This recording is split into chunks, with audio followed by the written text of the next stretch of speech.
exalt you in due time. Tama?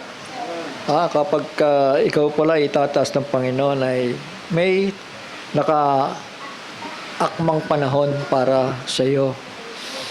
So, say amen? Kahit anong pagmamadali mo, hindi mangyayari dahil may tamang panahon na ibibigay sa iyo ang Panginoon. At yan ay patungkol sa iyong kalagayan spiritual. So, say amen. Lahat tayo ay may mga desire na bumuti sa buhay nito, mga anak. Pero yung mga bagay na yan na inaasam-asam natin ay ayon sa kalooban pa rin ng Panginoon. Kaya mapalad yung mga nagtitiis, tumanda na sa mga mensahe, but still the same situation. Kaya lang, I believe na kapag ka nandoon yung kanilang pagpapakumbaba, ay hindi man sila bumuti sa mga bagay na material, pero sa mga bagay na spiritual ay pagpapalain ng Panginoon. Shall we say amen? So,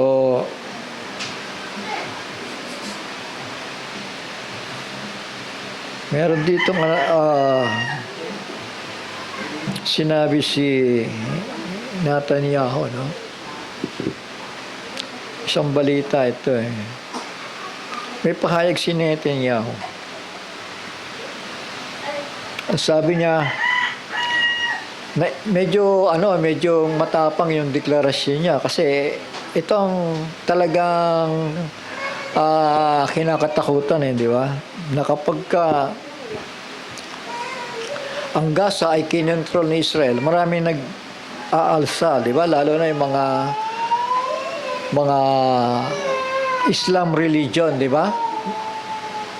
Pero ito ay matapang na pahayag ni Netanyahu to na ang ibig sabihin lang na wala na siyang kinakatakutan. Dahil alam niya ang kasulatan na ang kamay ng Panginoon ay nasa sa kanila. At ipinakita na ito 1967, mga anak, 1967 pa lamang yon. At hindi pa sila maasenso noon, pero pinakita na sa kanila na kaya nilang lupigin ang Middle East sa tulong ng Panginoon. Sabi niya dito, yung kanyang pahayag, nakakatakot talaga. Sabi niya, Gaza is our city. Mabigat na, di ba? Shall we say amen? Pinag-uusapan pa nga kung sino magko-control dito Kung ang Amerika ba o kung ang mga Arab worlds na gustong umampon sa mga Gazans. Pero dito yung pahayag niya, klaro ito, Gaza is our city. We will build it with our vision. So, ibig sabihin, na ito? Fix na ito, mga anak, at hindi na mababago ito. Kapag kayang deklarasyon na yan, ibig sabihin, ang mga Arabo, nakaganon na. Amen? Nakaganon na kay Israel. At inihintay na lang yung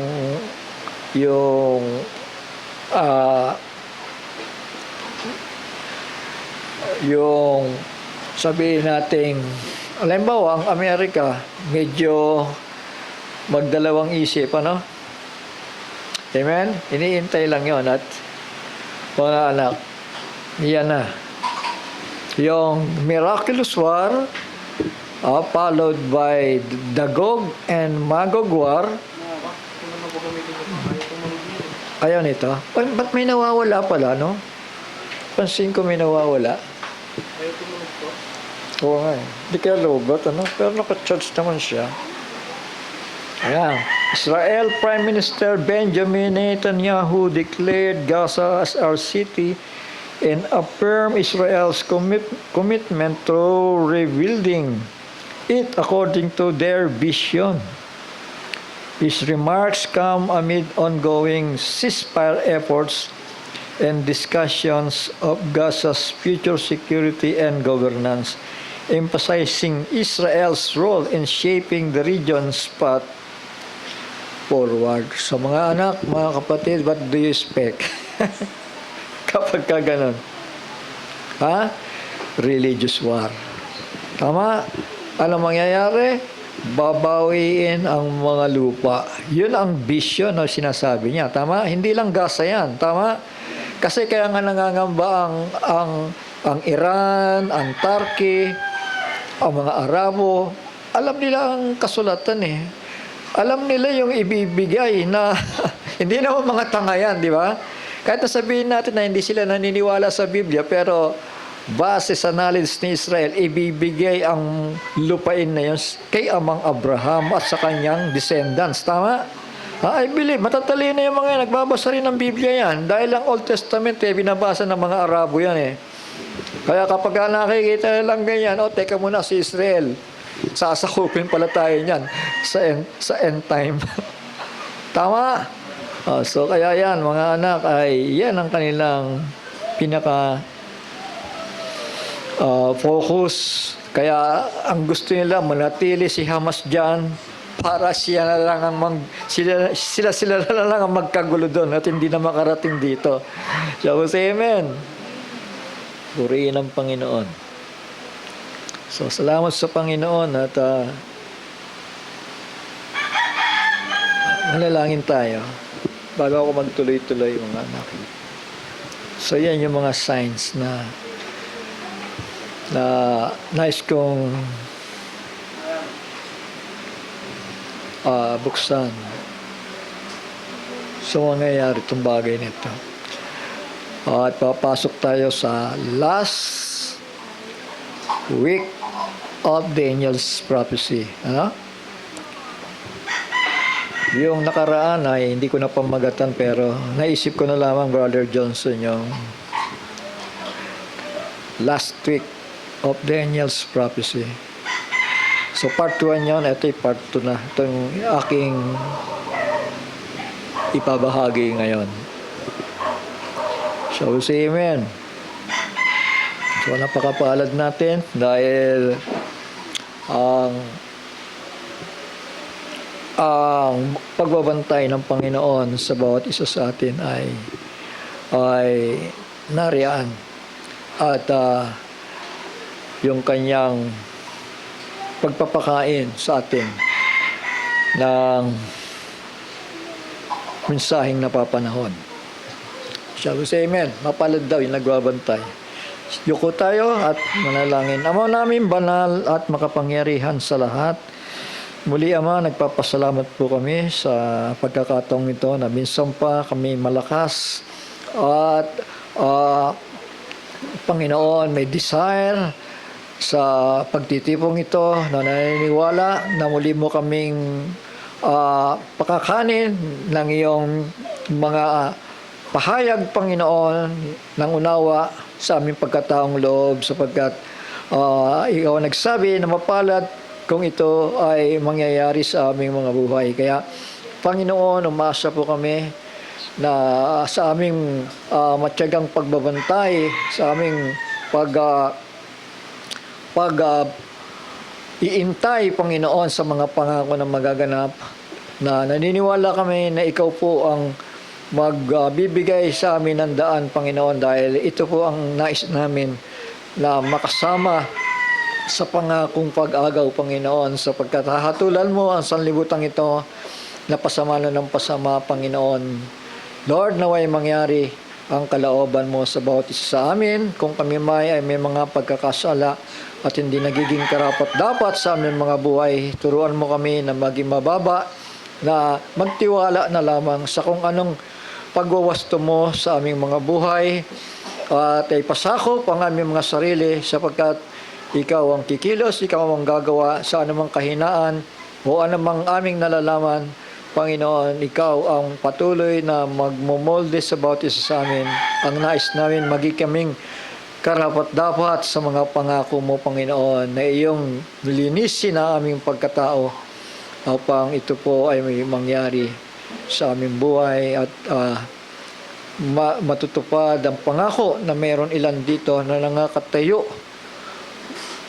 na hindi makakaranas kailanman ng kamatayan hanggang sa pumarito ang kaharian ng anak ng tao. Panginoon, salamat sa mga pangakong ito at ipinagkakatiwala namin sa iyong mga kamay ang mga bagay nito. Sa pangalan ng aming manunubos na si Yahushua ang aming Mesaya.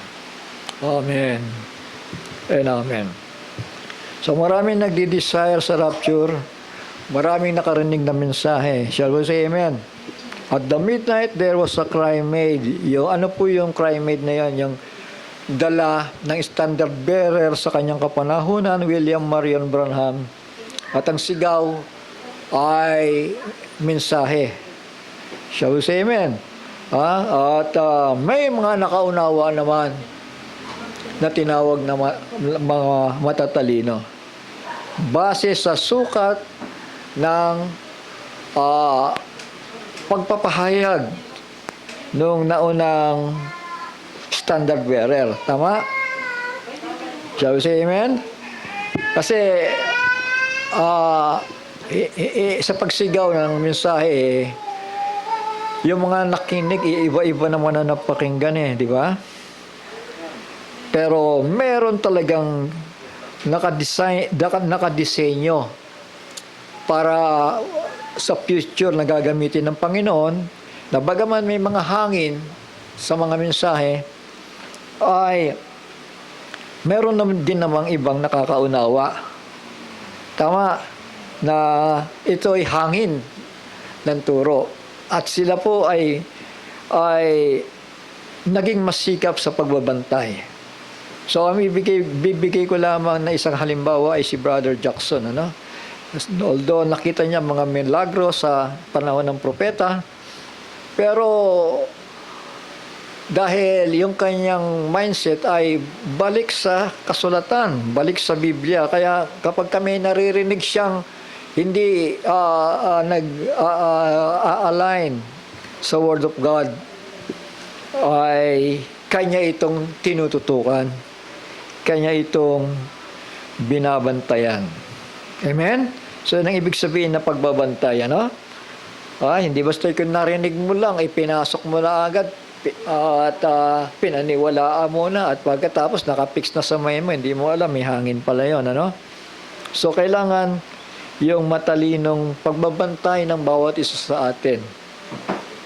Kaya nga dito, sa Matthew 25 verse 8, sabi doon, verse 7 muna, then all the virgins arose and trimmed their lamps. Ibig sabihin, nagkaroon sila ng desire sa mensahe. Tama?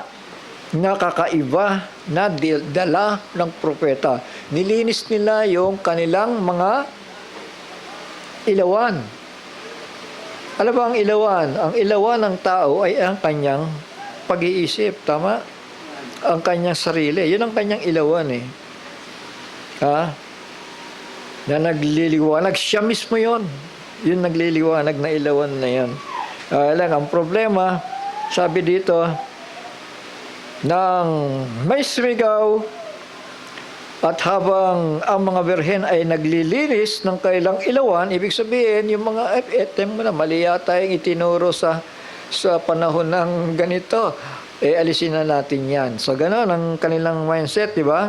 Kailangan, hindi pala ang tamang bautismo is in the name of the Father, Son, Holy Spirit. Dahil ang tama palang bautismo ay in the name of the Redeemer. Shall we say amen? In the name of Yahushua, the Messiah. So narinig ito ng mga birhen. Bagamat sila birhen na during that time, malinis na sila. Pero isa lang yan sa binabanggit ko, na dalang mensahe ng propeta na yung tamang pagbabautismo sa isang mananampalataya. At sabi pa dito sa verse 8, And the foolish said unto the wise, so na-realize nila na sila pala ay may kamangmangan di ba? Shall we say amen? Birhin sila, pero may dalang kamangmangan dahil nga po doon sa unawa nila nung lumang panahon ng reform. Tama? Amen? Kaya ang sabi nila, give us of your oil. Saan niya? Sa mga nakaunawa. For our lamps are gone out. Ibig sabihin, nag-desire sila na makaunawa sa tamang katuroan. Kaya nga, hindi lahat yung mga naunang natutulog na birhen dito ay maiiwan sa rapture. Dahil marami sa kanila antimano mangmang. Tama? Ganun tayo kapag nag-aaral tayo, di ba? Kasi pag inisip mo na marunong ka na, hindi ka natatalino. Pag inisip mo na marunong ka na. So sila, alam nila na may lack of oil, lack of revelation. Kaya nagdi-desire sila ng mas higit pa na makaunawa sa salita. Tama? Amen? Kasi hindi naman lahat tayo wise Mag-aral ka muna para maging wise ka. Ganun lang yon. So, ibig sabihin, humingi sila sa mga nauna na matatalino, give us of your oil, for our lamps are gone out. So, patuloy yon. Yung mga dating mangmang, nag-aral yon. Hindi sila natiling mangmang. Ito'y parable. Dahil mayroong pagbabago sa buhay ng tao. Ang pagiging matalino, depende lang sa iyo yan. Kung magre-review ka, kung mag-aaral ka, kung may desire ka na tumaas ang grades mo. Diba? Para sa school lang nito di ba? Pero kung hindi ka man mag-aaral, kahit narinig mo yung mensahe, hindi ka naman magre-review, hindi mo naman nananamin sa puso't isipan mo, abay mananatili kang mangmang. Pagdating ng examination, sasabihin ng Panginoon, hindi kita nakikilala. Magbantay nga kayo. So yun ang payo. Ibig sabihin, pinapauna niya lang, kailangan niyong gawin yan. Huwag kayo masyadong tumutok sa mga bagay ng sanlibutan. Ang Word of God, ang purpose niyan, for sanctification. Sabi ng Panginoon, sanctify them by your word. Your word is truth. So itong salitang ito ang makakapagpalinis sa atin. Nasa sandaling yung mga kasulatan na yan ay maging revelation sa atin yan, magtuturo sa atin, magpapahayag sa atin. Kasi sabi nga, these words are spirit di ba? Tama ba? Salita pala ito, hindi pala letra ito. Na inisip natin na, letra lang yan. Hindi po, may kalakip na espiritu yan. These words, sabi ng Panginoon, are spirit, and they are life. Naintindihan natin. So, huwag niyong iisipin about letra, about word na binabasa nyo ay walang kapangyarihan. So, depende pa rin sa panahon natin na knowledge will increase. Depende pa rin sa pagta-translate. Ano? Shall we say amen? Dahil alam natin may mga maling translation. Merong, hindi naman lahat, kundi may portion. Kagaya ng King James. May mga nagsasabi na itong King James tuloy napapasama, Unang-una, dahil doon sa hari na nagpanukala na i-translate ito sa English. Hindi talaga perfecto pa yung panahon na yan. Naintindihan po natin? Hindi pa talaga perfecto. Around 16, 15, ayan ay reform, bahagi ng reform at dumating sa atin at ngayon nga na dumami na ang nagsikap i-translate ito at nakakatulong naman dahil may nakikita tayo ayon sa kaisipan ng banal na espiritu. Kailangan aware tayo doon. So, say amen, mga anak. Kailangan aware po tayo sa patnubay ng ating Panginoon dahil yun po ang mahalaga. Minsan may mga tao kasi na kahit tumanda na dito, pinipilit pa rin yung mali eh. Huwag nating uugaliin yun. Lalo na kung tayo'y may nasa na magpagamit sa Panginoon. Hindi ka matututo kapag pinipilit mo yung mga may pag-aalinlangan o yung alanganin. Kailangan maging revelasyon. Sabi ko nga, maging fix ito sa ating mga mind na ito nga ang tama. Shall we say amen? Purihin ang Panginoon. So, yun naiwan sa rapture, ano? Kasi iba namatay na eh. Yung mga birhen, namatay naman sila eh. Yung iba naman, na nakarating sa panahon ng pag-agaw at naiwanan, so ito na.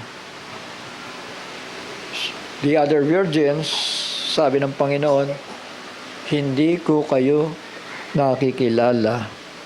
Magbantay nga kayo. Malinaw? Pinagbabantay sila. Yung the other virgins. So yung mga nauna, nangamatay na yun eh.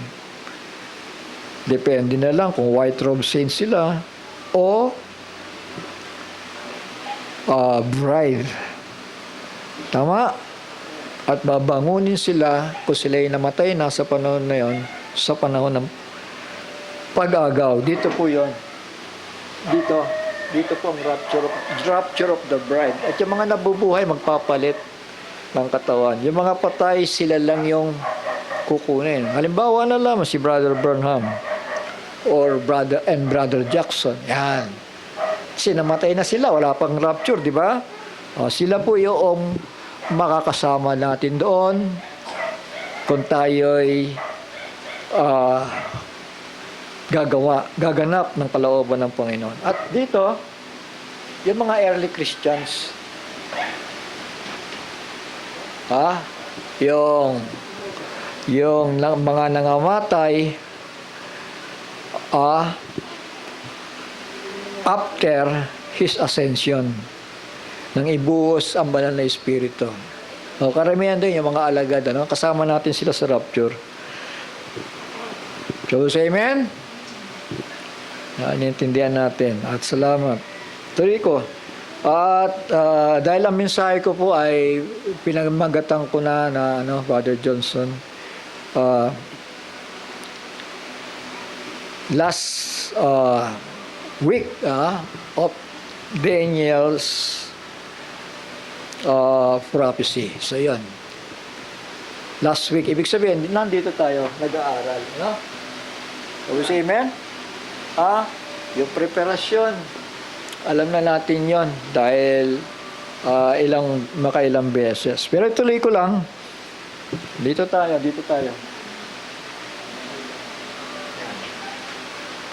Sekeraya po rin po, mga anak. Chapter 12.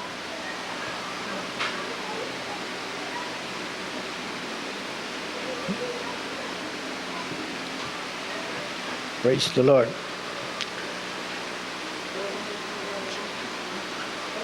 Sa verse 5, and the leaders of Yehuda shall say in their heart, the inhabitants of Jerusalem are a strength to me. Through Yah of hosts, their Elohim. Sabi dito, sino nagsasabi nito? Si Judah. Amen? Yung mga leaders ni Judah, ibig sabihin niya, sila Netanyahu, yung mga ngayon, mga leaders ngayon sa panahon natin yan, shall say in their heart, the inhabitants of Jerusalem, ano ba ang Jerusalem? Ito po ay pinamamahayan ng hari, ano? Shall we say amen? Pinamamahayan nino ng mga angkan ni David. Tama? Sa kanila yon. Yung Jerusalem, yung lugar na yan. Sabi dito, the leaders of Yehuda shall say in their heart, the inhabitants of Jerusalem are a strength to me. Through Yah of hosts, their Elohim. So naging kalakasan sila dahil alam nila ang mga propesiya. Tama? Amen? Alam ng mga leaders na ito ang propesiya tungkol sa restorasyon ng Jerusalem. Kaya ano't ano man ang mangyayari, ipaglalaban namin kayo. Tama? Bagamat yun ay under control nila, pero spiritually speaking, hindi pa nila magawa na maghandog, mag-worship sapagkat wala pang templo. Sapagkat ito po'y bawal pa sa kanila. Dahil ito'y nasa mga pangangasiwa pa ng mga Muslims. Tapos amen. Dahil nagsasamba doon sa templo mga Muslims. Ayan instead ng mga Hudyo, nasa loob niyan yung mga Muslim. Yung Mosque of Umar, yung Al-Aqsa, mga Muslim, mga kapatid. So ito naging kalakasan ng mga leaders ni Yehuda. Sabi dito sa verse 6, in that day I will make the leaders of Yehuda like a fire pot among the trees. So fire pot. Ibig sabihin talagang nagbabaga, Fire pot among the trees or among the people. Trees are people. And like a torch of fire in a sheaves. And they shall consume all the peoples all around. Grabe ito. Tapos amen, hindi biro ito, di ba? They shall consume all the people all around. Pag ito nabasa ng Arabo, sigurado ko. Tapos amen, hindi sila papayag. Dahil ngayon, kumakampi pa yung China at yung Russia. Yung Russia, hindi na natin problemahin yan dahil talunan, Pero itong China, tingin ko na magdadalawang isip pa yan, Kasi hindi pa panahon niya, dito siya, Dito siya, Shall we say amen? Dahil hindi naman bilanggit ang China sa mga Gog, Parang may support yan dahil magkapwa komunista yan. Tama? Amen. In that day, and they shall consume all the people all around. Yan ang gagawin ni Israel. On the right and on the left. You see? Kabilaan yun. And Jerusalem shall dwell again in her own place in Jerusalem. Ibig sabihin, may tatayo na ang templo. May ibibigay na ang lupa. Tama. After miraculous war and the battle of Gog and Magog. Yun ang binabanggit dito na Jerusalem shall dwell again in her own place in Jerusalem. So matutupad. Kasi ang ibig sabihin ng Jerusalem land of peace, di ba? Amen? Wala kang kapayapaan doon, nakakagulo Hindi matutupad yung meaning ng Jerusalem o Jerusalem. And Yah shall save the tents of Yehuda first. So ito ang nangyayari ngayon. Nangyari ba ito? Si Huda ang bumabaka Dahil kalakasan nga niya si Jerusalem. Tama? Pagtatanggol niya. Sabi nga dito, and Yah shall save, ayan, plakano pala ng Panginoon yon, shall save the tents of Yehuda first, so that the comeliness of the house of David, Jerusalem yon, and the comeliness of the inhabitants of Jerusalem would not become greater than that of Yehuda. So, hindi sila magmamalaki. Nasasabihin nila, oh, kami mga lahi ni David, kami lang ang may karapatan dito. Di ba? Naintindihan natin? Sasabihin ni Yehuda kasi, pag nagmalaki sila, oh, hindi nyo ba alam, kami yung nagtatanggol sa inyo. Sabi siya, amen? So, yun ang purpose ng Panginoon. In that day, Yah shall shield the inhabitants of Jerusalem, and the people among them in that day shall be like David. So yung pinakabata, pinakamusmos, pinakamahina, katulad ng kapangyarihan ni David. Imagine natin yan.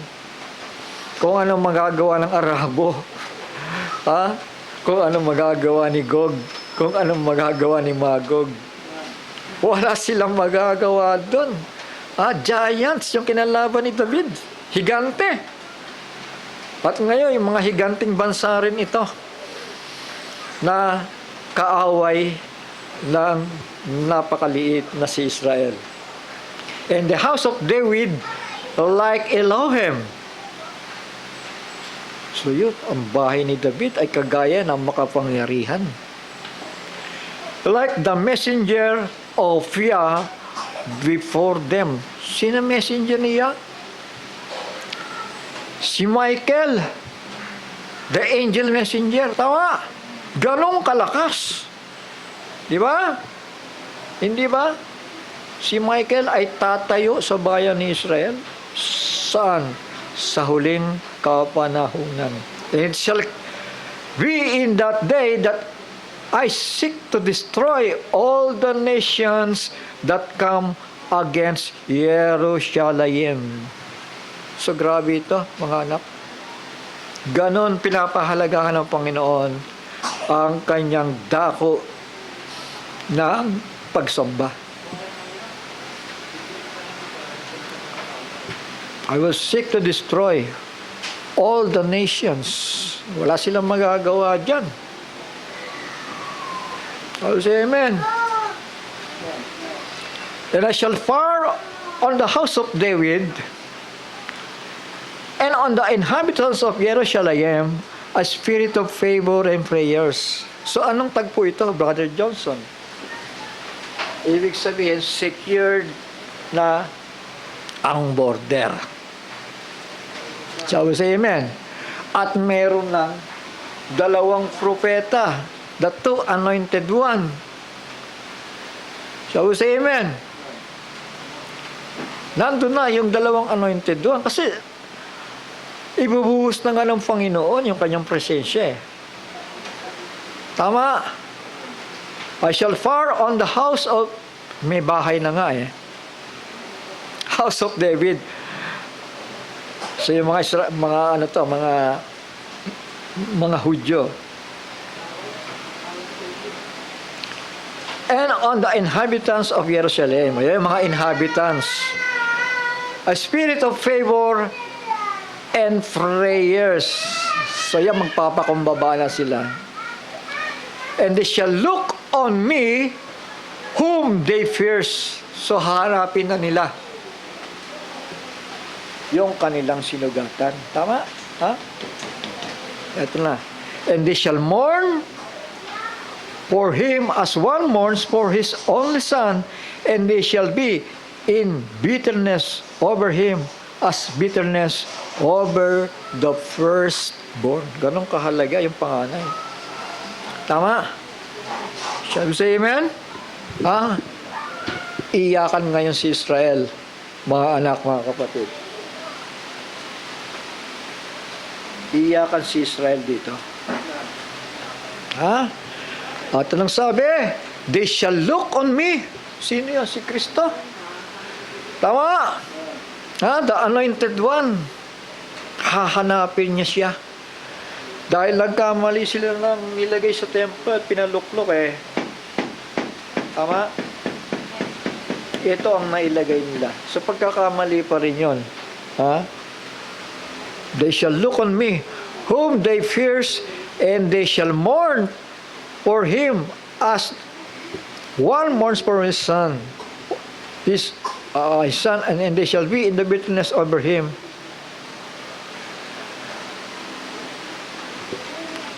As a bitterness over the firstborn. In that day, the mourning in Jerusalem is going to be great in that day. Pag sinabing in that day, yung propesya na yan, tumalon dito, mga kapatid, in that day. Sabi sa amen. Hindi ito sa ulang pagparito niya, ha?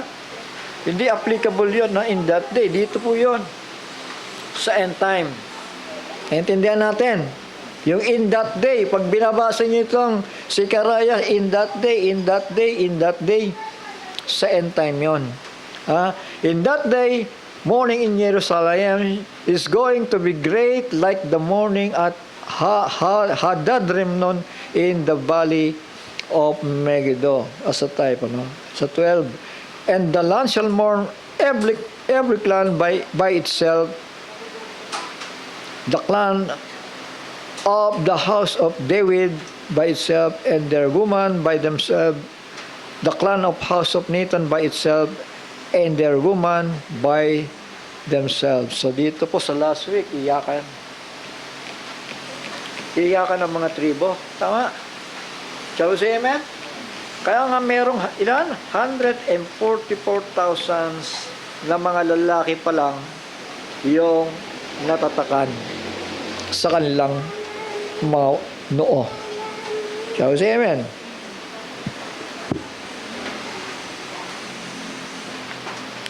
Sa 13, the clan of house of Levi by itself, and their woman by themselves. The clan of Shimei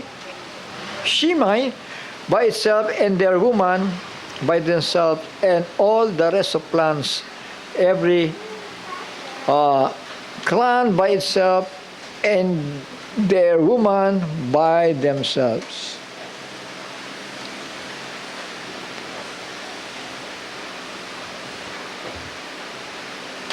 Ayan, bawat angkan.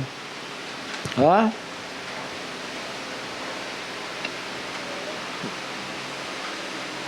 Bawat angkan. So alam natin 12 yan, tama? Ha? Kaya sa panahon natin ay nagsisiuwian na.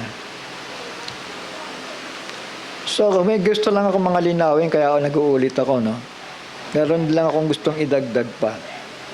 Sa verse 13, ito na naman. In that day,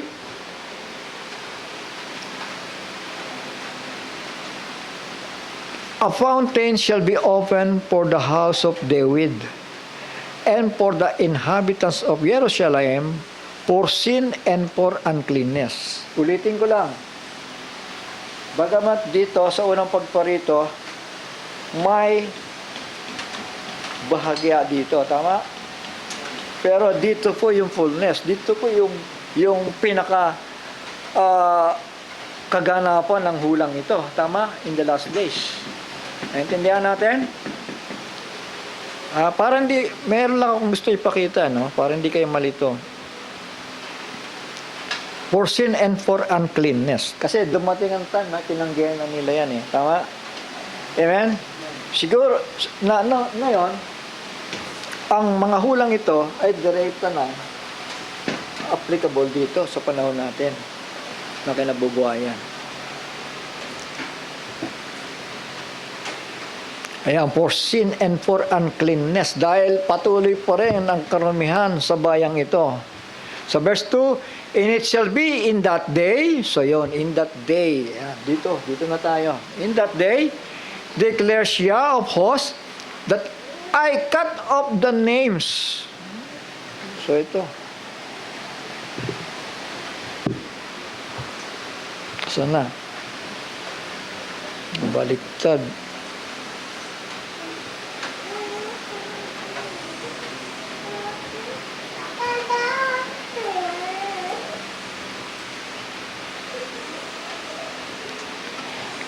Sabi dito, and it shall be in that day, declares Yah of hosts, that I cut off the names of the idols from the earth. Sa ibang translation, from the land. Land of Israel. Ito. And they shall be remembered no more. So yung mga names na ito na ginagamit, napakahalaga, di ba? Shall we say amen? Sa pangalan pa lang dahil yung pangalang Jesus ay, alam natin Greek name niya na Jesus. Tama? Greek name. Ang talagang pangalan niya ay Yahushua. Na ang ibig sabihin, Yah became salvation. Sabi dito, I cut off the names of the idols from the earth. Ay, mga Diyos-Diyosan doon, gaya nila ng Buddha, yung Allah, yung mga ganong pangalan na ginagamit nila, mga kapatid. I cut off the names of the idols, meaning hindi sila mga tunay na Diyos. Idols nga di ba? Cut off, sa pangalan pa lang, alisin na yon. Ganong kahigpit sa panahon na yan ng dalawang propeta. Dahil walang ibang lugar na pwedeng mangyari ang mga hulang ito, maliban dito, naglibitaw ang makapangyarihan sa lahat. Tama? Through the two prophets' ministry. I cut off the names of the idols from the land, and they shall be remembered no more. Pag sinabing remembered no more, wala na yan. Tama? Amen. And I shall also remove the prophets, so ang dami, and the unclean spirit from the earth, or from the land. Tignan yung ibang translation, from the land yan, sa King James. Kasi ang focus lang naman itong hulang ito sa bayang Israel. Ayun, land. Tama. Land po ang ginamit. Kaya mahalaga, may iba-iba tayong translations na may makatotohanan na aplikasyon.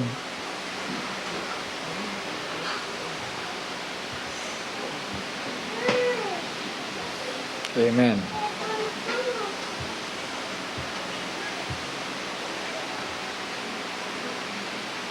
Yes.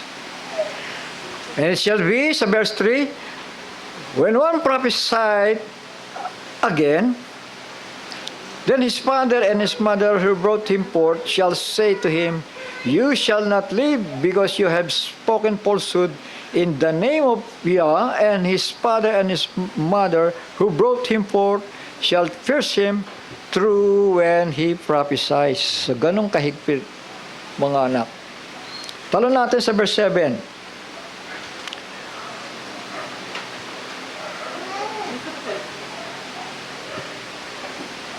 So, itinanggi na ng mga nag-aangkin ng mga propeta at mga ngaral yung kanilang ministeryo, hindi naman talaga ang Diyos ang tumawag, Tapos, amen? Kaya marami talagang mga nagbobolaan Kaya nga sabi ni Kristo, for there shall rise false prophets and false Christ, and shall deceive many. Miski dito sa end time, walang matatalinong tao ang gagamitin, sabi ng Panginoon, kundi mga mangmang at mahihina. Pero may kaunawaan sa salita ng Diyos. Kasi deceiving yung pagiging eloquent, yung magaling mangusap, deceiving yun. Tapos may mga accent pa, kala mo totoong-totoo, sumisigaw pa, Brother Johnson Galit na galit pa yan. But in reality, false teaching. Shall we say amen? Yun ang malakas makadaya. Huwag tayo magpapadala sa emosyon. Tama. Magpadala tayo kung ano sinasabi ng Biblia. Shall we say amen? Kung anong sinabi ng Biblia, ano ba? Teka, hindi ko maintindihan eh. Pero sinabi naman ng Panginoon dyan eh. O anong gagawin mo? Tatakwil mo ba yan? Hindi mo itatakwil yan. Hihintayin mo para ipaunawa sa'yo. Anak, ventilador nga dito. Galit na naman yung Diablo eh. Nakakagat eh. Sabi dito sa verse 7, O sword! Ano ba ang sword? Pamatay, di ba? Shall we say amen? Sa panahon na yan, sasabihin natin yung panahon nito para pumatay ang kaaway, gagamit pa ba ng tabak? Hindi na po. Mga iba-ibang uri ng military equipment na yon. Shall we say amen?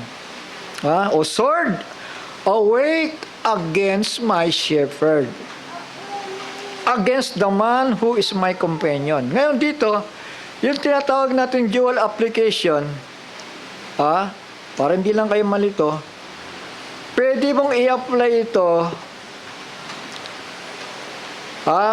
base sa kapanahunan. Shall we say amen? O sword, awake against my shepherd. Pwede mong i-apply yan kay Christ. Kasi kinote ni Kristo ito eh. Shall we say amen? Against the man who is my companion. Against the man. Sa isang translation, may ito. And against the man who is my companion. Pwede bang i-apply yan kay Kristo at kay John the Baptist? Tama. Si Kristo ay tinawag na Great Shepherd. Tama. Pero alam niyo, may hula patungkol kay Moises eh. Sabi niya, may palilitawin akong isang pastor na kagaya mo. Sabi niya kay Moises. So, ang ibig sabihin nito, si Moises pala ay tipo ni Kristo. Ni isang shepherd. Tama? Ngayon, dahil ang hulang ito ay applicable sa end time, dito natin dadalhin. Kasi tapos na tayo dyan eh, di ba? Sinaktan na yung pastor eh, di ba? At yung kanyang companion, si John the Baptist, patay din dyan, di ba? So, dito natin i-apply ngayon yan. Yung shepherd, sino yan? Yung nakagaya ni Kristo, si Moises. Yung type ni Kristo, si Moises. At si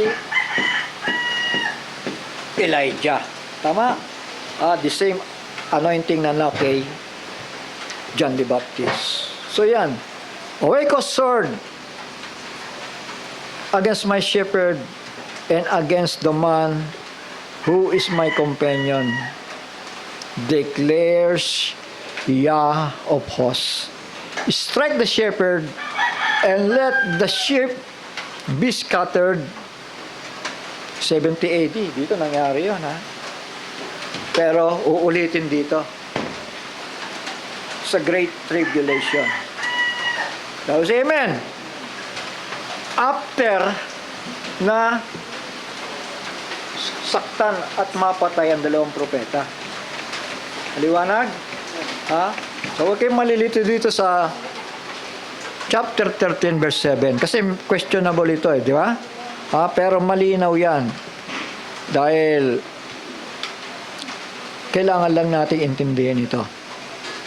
Tama? Kasi nakikita ko na kung ano yung magiging tanong eh.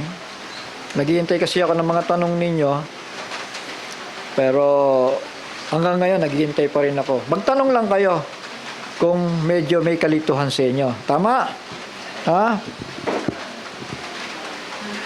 But I shall turn my hand upon the little ones, yung iba pang mga Israelita. And it shall be throughout all the soil, declares Yah, that 2/3 therein are cut off and die, and 1/3 is left therein. So yun. Kung kumpara mo sa 70 AD, malayo pang habang panahon, di ba? Marami din patay doon, di ba? Ngayon, dito natin i-apply yan dahil pagdating ng Great Tribulation period, Sabi dito, 2/3 therein are cut off and die. Malinaw yon. And 1/3 is left therein. Merong 1/3 na mabubuhay. And I shall bring the third into fire, and refine them as silver is refined, and try them as gold is tried, and they shall call on my name. I shall answer them. I shall say, this is my people, while they say, Yah is my Elohim. Nagpupuri sila sa makapangyarihan sa lahat.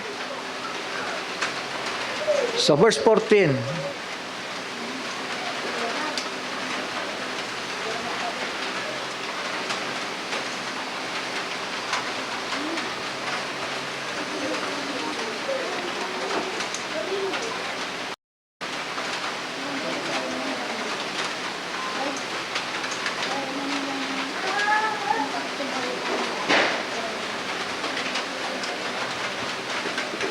verse 14,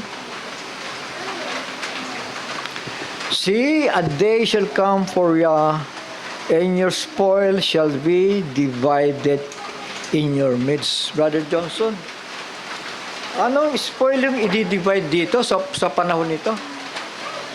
Ha? Yung naging samsam niya sa panahon ng miraculous war at sa panahon ng Gog and Magog war. Naintindihan natin? Ito yung samsam na tinutukoy. Pero i-divide yun. Nabagaman nagkaroon ng kapayapaan na dito for the first 3.5 years. Pero in the middle of the week, ito ang mangyayari. Kaya itong verse 1 na to, middle of the week ito. Ha? See, a day shall come for Yah, and your spoil shall be divided in your midst. Yung spoil nila, ayan, pinakita na, ayan ang lupain, ayan ang mamanahin. Ito yung kay Levi, ito yung kay Simeon, at kung sino-sino pa, 12 tribo yung mga anak. Sa verse 2, and I shall gather all the nations to battle against Jerusalem. Pumayapa na ba siya? Hindi nga di ba? I-divide nga Sige nga. Ibig sabihin, muli silang papasukin ng kaaway. Dahil may 3.5 years na Great Tribulation period. So, say amen. And I shall gather all the nations to battle against Jerusalem, and the city shall be taken. Yung nga, pag umatras tayo doon, ilan ang patay? 2/3. And houses plundered, and the woman ravished. Half of the city shall go into exile. So may mga na-exile. Hindi solido yung mga naiwan doon, yung mga remnant. But the remnant of the people shall not be cut off from the city. Ibig sabihin, mananatili sila sa dako na yan. Merong mananatili. So, say amen. And Yah shall go forth, and he shall fight against those nations as he fights in the day of the battle.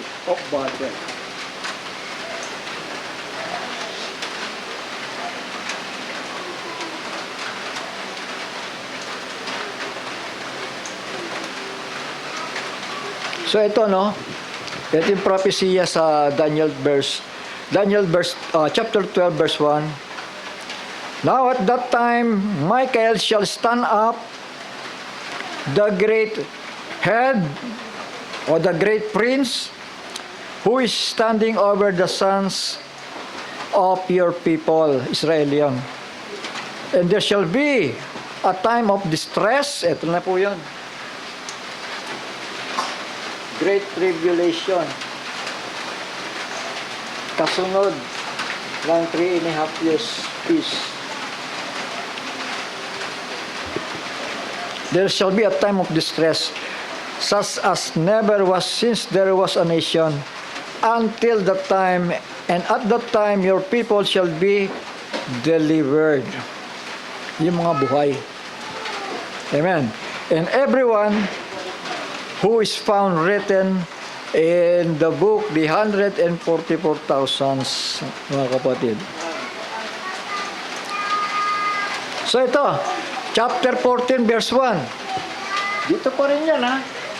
Middle of the week. And I looked and I saw a lamb standing on Mount Zion, and with him 144,000, having his father's name written upon their foreheads. Ibig sabihin, selyado na sa panahon ito ang 144,000 na mga servants. Shall we say amen? Dahil patay na yung dalawang propeta at ni-rapture na, at ang magpapatuloy ng pangaral dito ay yung 144,000 servants na mga 12,000 sa bawat tribo. Shall we say amen?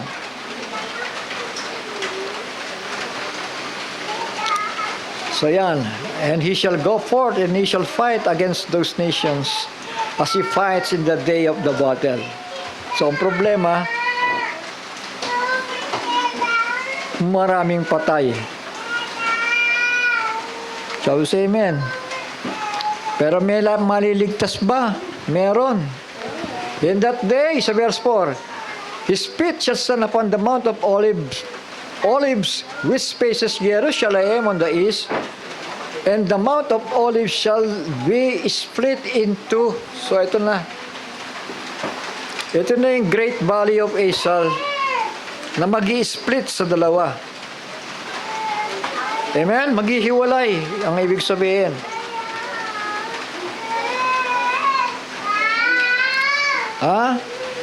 The Mount of Olives shall be split in two from east to west, a very great valley, and half of the mountain shall move toward the north, and half of it toward the south. Mga anak, tingnan nga itong mga bata, oh. Yung mga matatanda, tingnan nga ito. Ano yan? Bigay mo na, anak. Bigay mo na. Marami tayo niyan. Oh, para hindi kayo magkagulo. So, mahahati ang lupa. Tama, dito. And you shall flee to the valley of my mountain. Eh, ba't pa kami pupunta dyan? Inahati nga yung lupa dyan. Naintindihan nyo ba? Eh, bakit sila pupunta doon? Eh, lumindol nga dyan, nabiyak nga yung lupa, tapos pupunta mo pa kami dyan. Dahil doon sa ilalim nun, doon sila makakatakas. Doon sila tatakbo. Dahil wala na pong ibang lugar na matatakasan sa Israel during that great tribulation, maliban sa ilalim ng lupa. You shall flee,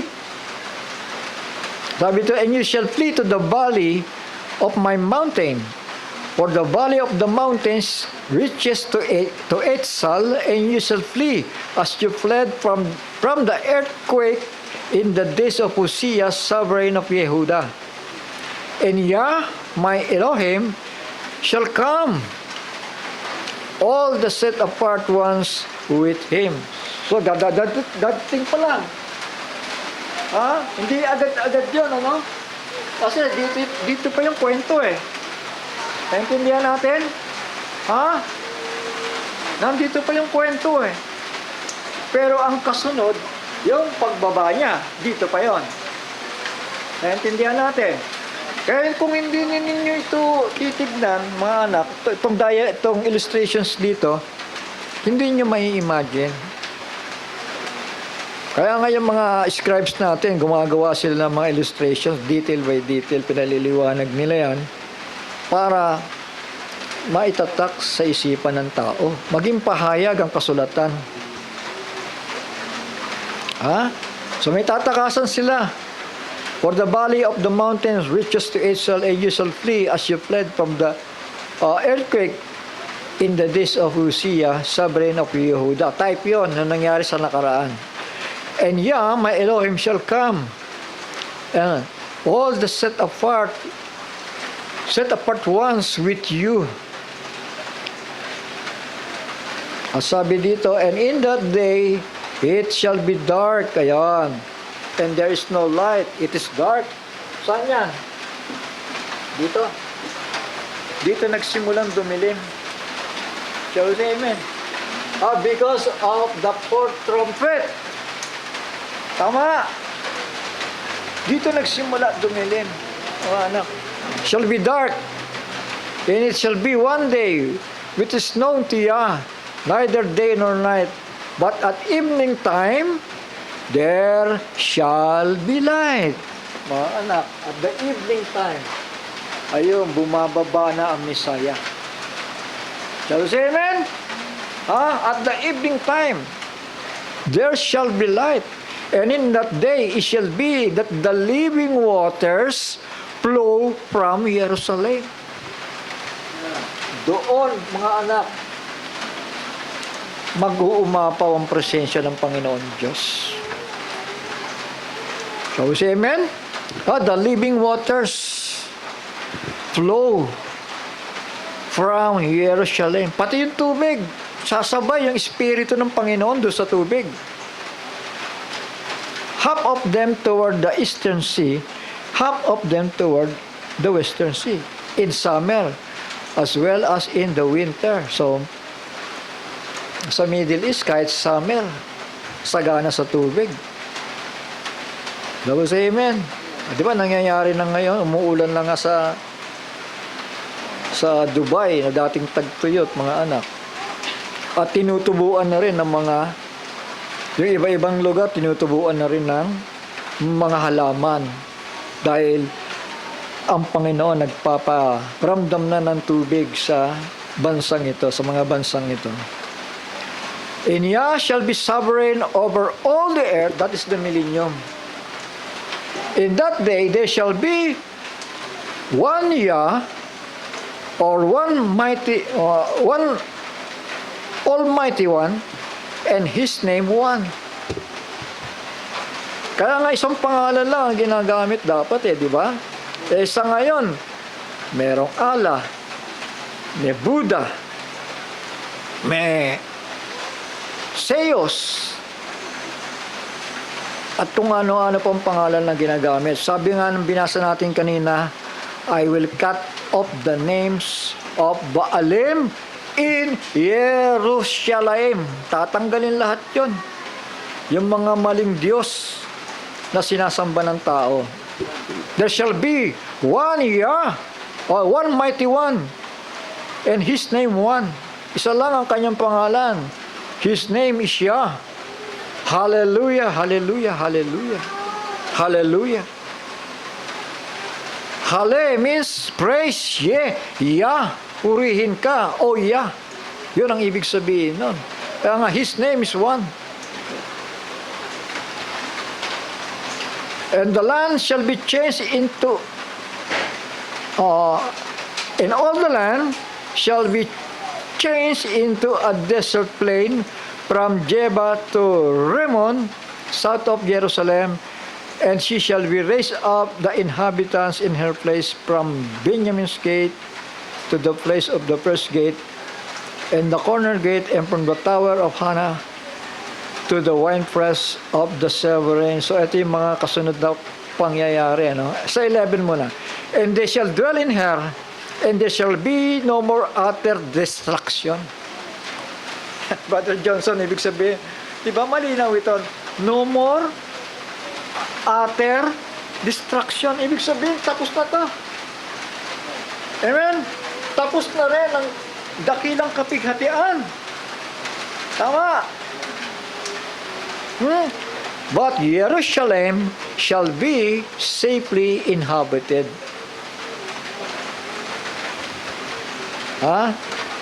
Matutupad yung totoong pangalan na Jerusalem. Lang ibig sabihin, the land of peace. Tama? Ha? Matutupad doon. Sa pagparito nino ng ating Panginoon. Dito yon. Tama. Bababa siya, kasama tayo na ni-rapture. Kaya hindi siya yung lamb dito, nakatayo dito, kundi yung anghel na inutusan niya. Tama, si Michael. Michael means, the one that is like God. Si Michael yun. The angel who is like God.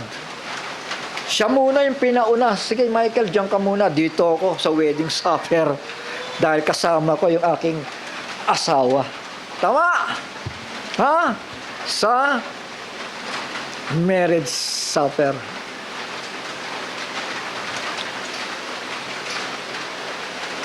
So, ito na. Kasunod, yung plague sa mga hindi sasamba. Kaya yung panahon na yan ay millennium na, mga anak. Shall we say amen? So, tignan nga natin itong Book of Revelation. Chapter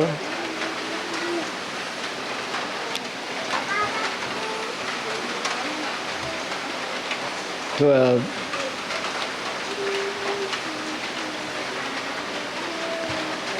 So, ito na. Yung chapter 11, yung pagdating ng dalawang propeta, no? And I shall give unto my two witnesses, sa verse 3, chapter 11, verse 3, and I shall give unto my two witnesses, and they shall prophesy 1,260 days, clad in sackcloth. Ito yan. These are the two olive trees and the two lampstands that are standing before the Elohim of the earth. And if anyone wishes to harm them, so ito, mga anak, mapapalaban sila. Fires come out from their mouth and consumes their enemies, and if anyone wishes to harm them, he has to be killed in that manner. Kaya nga napaniwala ng dalawang propeta ang mga Israelita na sila yung totoong propeta dahil nagpakita sila ng kapangyarihan. This possesses authority to shut the heaven. The power of Elijah. So that no rain falls in the day of their prophecy. And they shall possess authority over waters to turn them to blood. Ayan. Si Moses naman yun. Ha? And to smite the earth with all plagues as often as they wish. Kapag inudyukan sila ng Panginoon na gawin ang mga bagay na yan, gagawin at gagawin nila para si Israel ay maniwala at para ang buong mundo ay maniwala din naman sa Diyos ni Israel. So yun ang purpose, mga anak. And when they have ended their witness, the beast, eto na, si Abaddon na, coming out of the pit of the deep, shall fight against them and overcome them and kill them. Tandaan natin, hindi yung false prophet ang pumatay sa kanila. Ha? Kundi yung beast na umahon, si Abaddon. Amen. Ha? The beast come out of the deep pit, shall fight against them and overcome them and kill them, and their dead bodies lie in the street of the great city, which is spiritually called Sodom and Misraim. Ano yun? Sodom and Egypt, yung Jerusalem. Dahil pinamahayan ng mga iba-ibang espiritu, maski sa panahon natin ngayon, mga kapatid. Nandun yung mga simbahan ng Katoliko, nandun yung simbahan ng mga Muslim, kaya tinawag sila Sodom and Egypt. Tinawag sila ng Panginoon na Sodom and Egypt. Where also our Master was impaled. Si Kristo po ay napako dahil sa kanila. And some of the peoples, tribes, tongues, and nations see their dead bodies for 3.5 days. and shall not allow their dead bodies to be placed into tombs. Hindi ililibing yung mga bangkay ng dalawang propeta na yon, kundi panonoorin po sila ng mga tao. And they, sa verse 10, and those dwelling in the earth rejoice over them and exult, and they shall send gifts to each other, because these two prophets tortured those dwelling on the earth. Abay, nakaranas sila ng torture dahil sa dalawang propetang yan. Mantakin mo yan, di ba? Kung anong uri ng kapangyarihan ang binigay ng Panginoon Diyos sa kanila. Walang ulan, walang tubig. Magdidilim, mga salot, kakalat, lilindol. So ito nga yung 7 trumpets, Vast fires, hail mingled with blood, volcanic eruption, a great mountain burning with fire. Third part of the sea became blood, asteroid, a great star called wormwood fell from heaven. Then darkened the third part of the solar system. Then announcing the three woes. So yan na po, yung three woes. Meron pang another 3 trumpets remaining. Itutuloy naman yan ng 144,000 servants of God. So, say amen. Kaya nga na nagsaya mga anak, yung mga hindi mananampalataya nagsaya sila nagbigay ng mga kaloob. Pero sila, karamihan sa kanila, napupunta sa Megiddo para labanan ng hari ng mga hari. Didiktikin sila ng Panginoon sa Valley of Megiddo.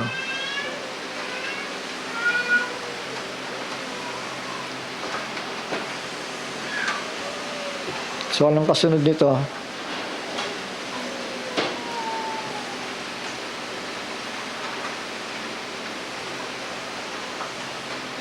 Ibinangon po yung dalawang propeta na yan sa verse 13. In that day, in that hour, there came to be a great earthquake, and a tenth of the city fell. And in the earthquake, 7,000 men were killed, and the rest became afraid and gave esteem to the Elohim of heaven. Ito sa verse 12, And they heard a loud voice from heaven saying to them, Come up hither, come up here. And they went up into heaven in a cloud, and their enemies saw them. So nagkaroon ng resurrection ng dalawang propeta dito, at ni-rapture po sila. Shall we say amen? Middle of the week po yon. At anong kasunod? And the 7th messenger sounded, and there came to be loud voices in heaven saying, The reign of this world has become the reign of our master. Ayan na.